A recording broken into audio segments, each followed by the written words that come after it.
সবসময় তো কাজের উদ্দেশ্যেই ঘোরাফেরা করা হয়, কিন্তু হাতিরঝিল এইভাবে আসলে সময় নিয়ে ঘোরার এখনো সময় হয়ে উঠেছিল না। আজকে কি মনে হলো, সাথে আমার ফ্রেন্ড ছিল, চল দুজন ঘুরতে বের হই।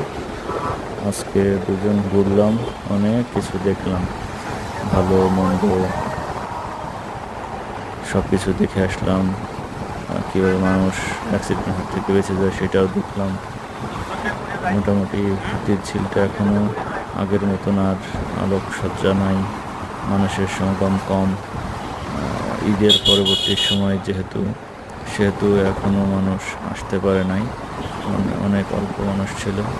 আমি নিজে রাতে এভাবে আসলে কখনো হাতিরঝিলে ঘোরা হয় নাই। আজকে ঘুরতে বের হইলাম, শুধু চঞ্চল ছিল আমার সাথে। সে তার লাইফে কখনো হাতিরঝিল আসে নাই, আজকে টাইম পেলাম, তার এদিকে নতুন ঘোরা হলো, সাথে আমিও একটু সময় কাটাতে পারলাম।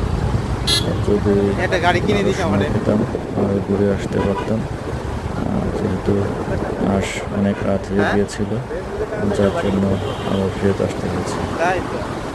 কাজ তো সবসময় করা হয়, কিন্তু আসলে নিজের জন্য সময় কখনো দেওয়া হয় না।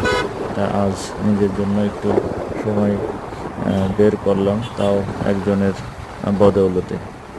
সেই একজনটার জন্য আসলে ঘুরতে যাওয়া। পিছনের সিটে আমার বন্ধু ছিল।